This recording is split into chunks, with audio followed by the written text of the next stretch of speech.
kita masuk ke yang terakhir nih. Tata laksana yang terakhir adalah injeksi subkutan. Nah, subkutan ini biasanya kita masukin obat-obat kayak Novirapid atau obat-obat untuk pasien-pasien dengan DM. Bisa juga kita menggunakan SPED. Nah, di sini juga kita sediakan SPED, bisa SPED 3 cc, ini 5 cc atau 3 cc. Ini. Lalu tentu saja kita menyiapkan obat-obatannya sesuai dengan orderan dokter. Terus perlat, tidak boleh lupa, handscoon, alcohol swab. Terus yang terakhir adalah bengkok atau nirbeker. Sip. Oke, itu perlengkapan untuk melakukan injeksi subkutan. Nah, selanjutnya yuk kita cek bagaimana cara pelaksanaan injeksi subkutan. Oke teman-teman, sekarang kita akan melakukan tindakan injeksi subkutan. Nah, pada subkutan sebenarnya ini posisi pasiennya tergantung di mana mau kita injeksi. Kalau pada deltoid kita posisikan pasiennya itu rileks duduk dan kita akan memasukkan di lengan bagian luar. Jadi ini anggap pasiennya lagi duduk ya teman-teman ya. Sebenarnya dia lagi duduk, pasiennya itu di posisinya arah keluar. Nah, tata caranya bagaimana? Tata caranya seperti biasa, kita pastikan dulu ordernya. Setelah kita pastikan ordernya, pasti teman-teman harus identifikasi pasien dulu dan komunikasikan dulu kepada pasien apa yang akan kita lakukan, tujuannya, apa yang kita harapkan setelah itu, dan obat apa yang akan kita masukkan, seperti itu. Kita komunikasikan dulu, setelah itu kita cuci tangan. Setelah cuci tangan kita siapkan obatnya, mau diencerkan atau gimana, atau dimasukkan ke SPED dari ampul atau dari vial. Setelah persiapan obat, kita cuci tangan kembali dan kita akan memposisikan pasien. Nah, di sini seperti saya bilang tadi, posisi pasiennya harusnya kan kalau kita di deltoid itu posisinya duduk, rileks. Jadi tangannya di samping pasien dan kita akan injeksi di bagian luar pada lengan. Nah, di sini kita anggap pasiennya biar mudah.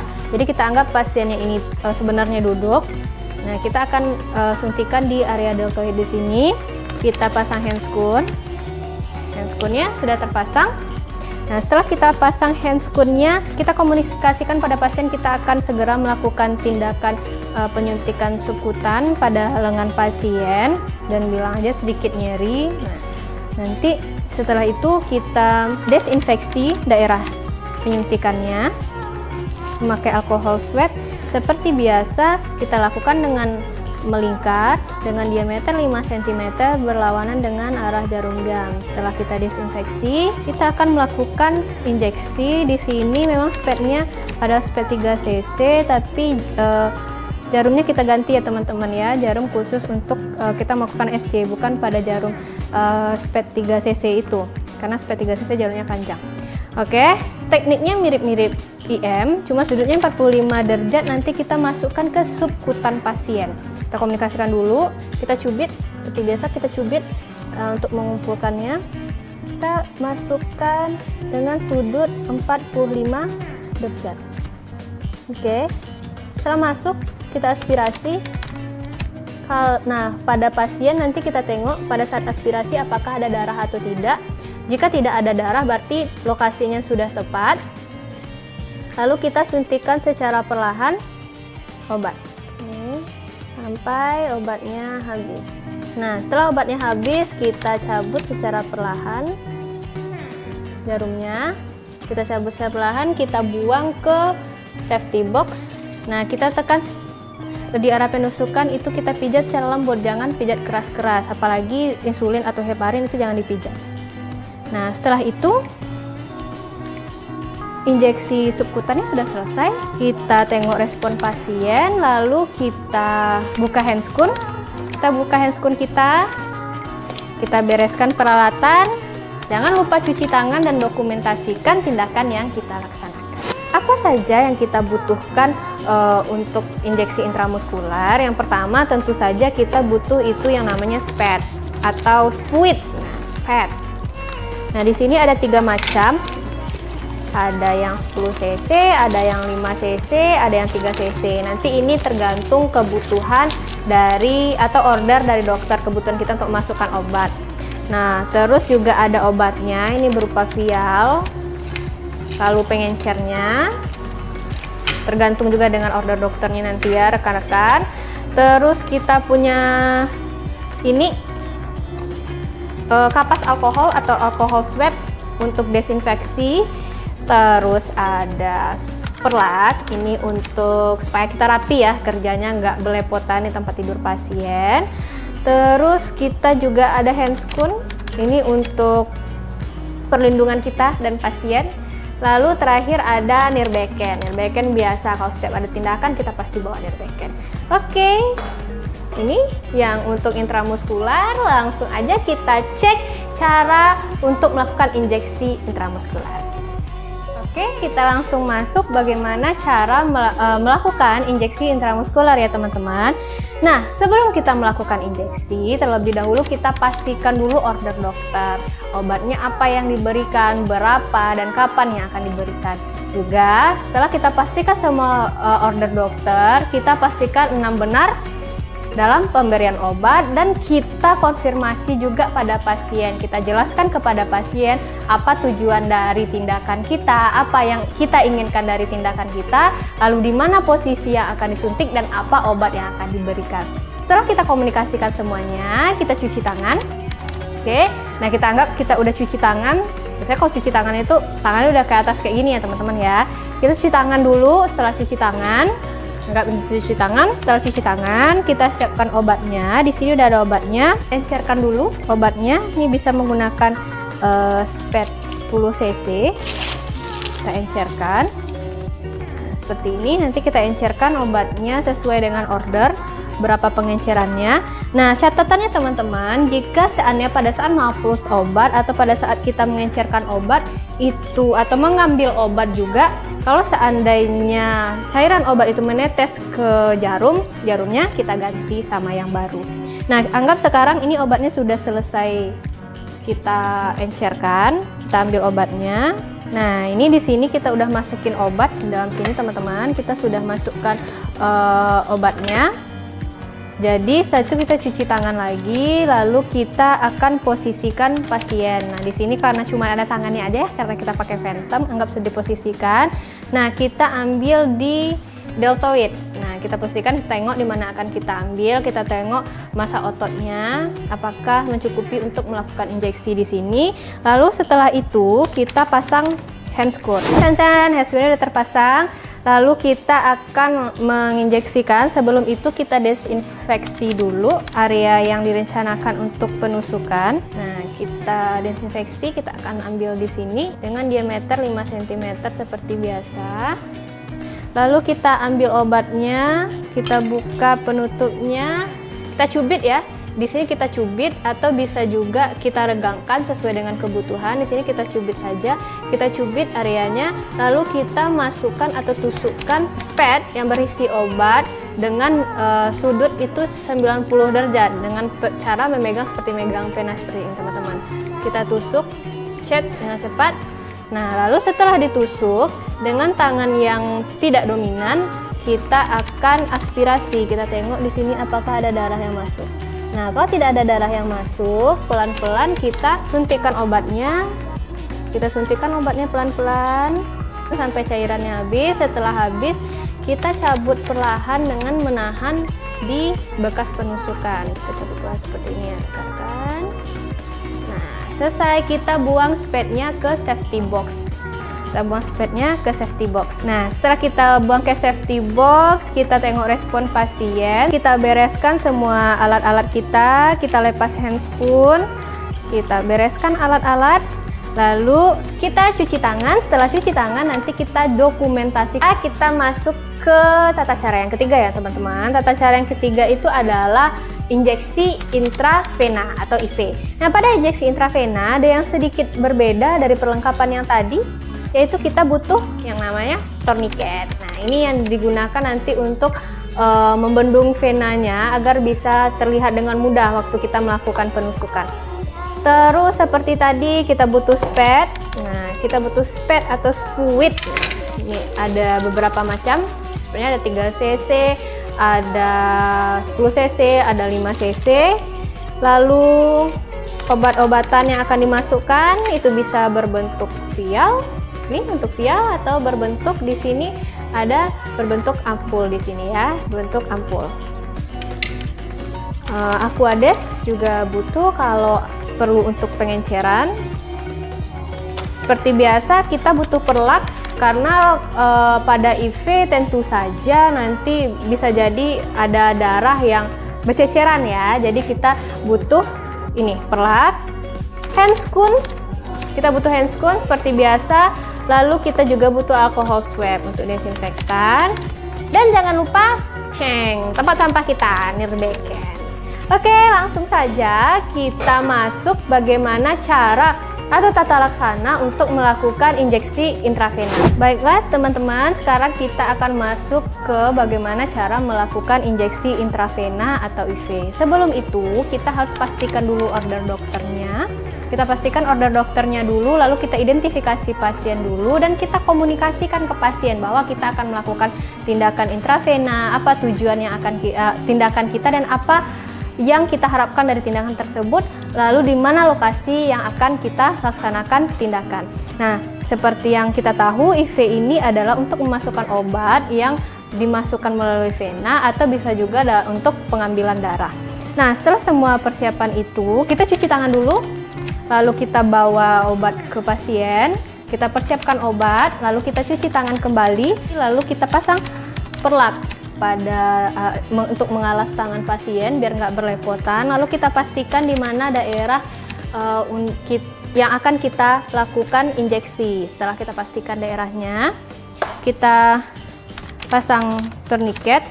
Tourniquet kita pasang itu 10 sampai 12 cm dari lokasi yang kita rencanakan untuk penusukan.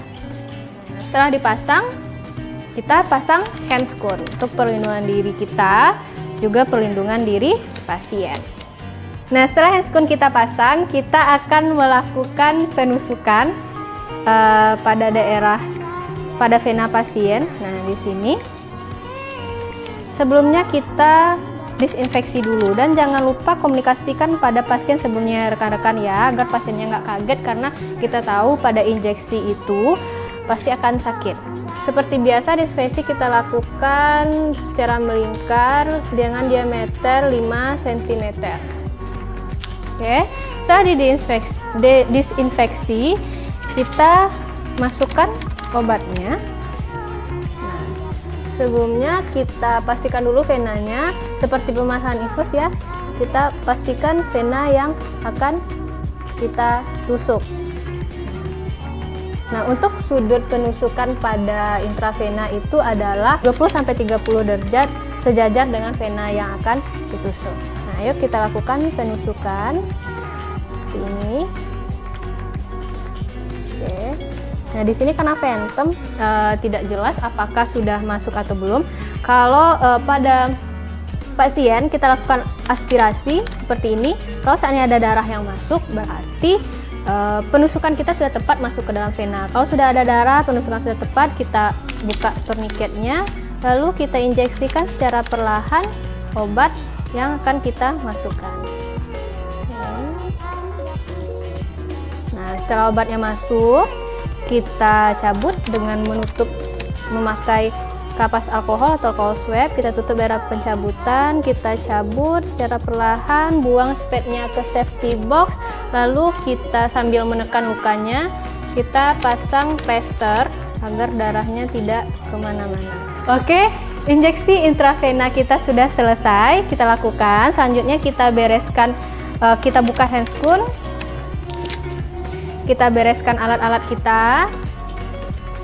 Sambil komunikasi, jangan lupa ya teman-teman ya, kita bereskan alat-alat, komunikasi, lalu jangan lupa cuci tangan. Setelah itu dokumentasikan semua tindakan yang kita lakukan, termasuk obat yang kita masukkan, bagaimana cara memasukkan rakutan atau IC.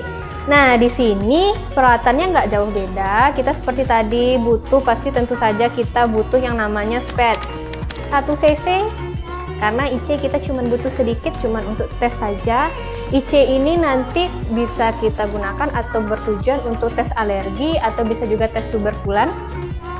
Lalu kita pasti ada obatnya, bisa dalam vial atau dalam ampul. Nanti akan diencerkan lagi pakai Aquades. Pakai Aquades ya. Oke. Terus kita juga butuh pelak, lalu kita butuh handscoon, alcohol swab. Selalu kalau injeksi kita bawa alcohol swab ya. Nah, lalu kita tentu saja butuh bengkok untuk tempat sampah kita. Sip. Oke, langsung aja kita cek bagaimana cara melakukan injeksi intrakutan atau IC. Yuk. Oke teman-teman, sekarang kita masuk ke tata laksana untuk melakukan injeksi intrakutan. Nah, intrakutan ini kita lakukan untuk mengetes alergi obat pada pasien, atau bisa juga untuk tes tuberkulen pada pasien.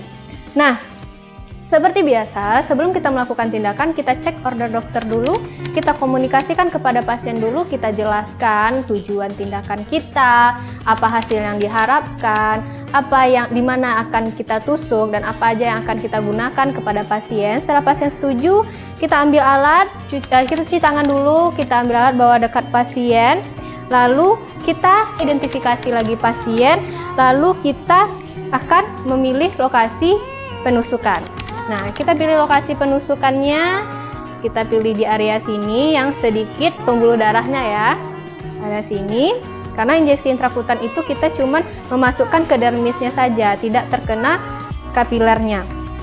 Baiklah, setelah kita pastikan di mana kita akan injeksi, kita pasang handscoon. Nah, ini handscoon kita sudah terpasang. Handscoon sudah terpasang, kita akan memasukkan obat. Setelah kita pastikan tempatnya, kita akan bersihkan atau desinfeksi area untuk penusukan, area penusukannya. Nah, kita ambil sebelah sini, kita desinfeksi berlawanan arah jarum jam dengan melingkar dengan ukuran diameter desinfeksinya itu sekitar 5 cm.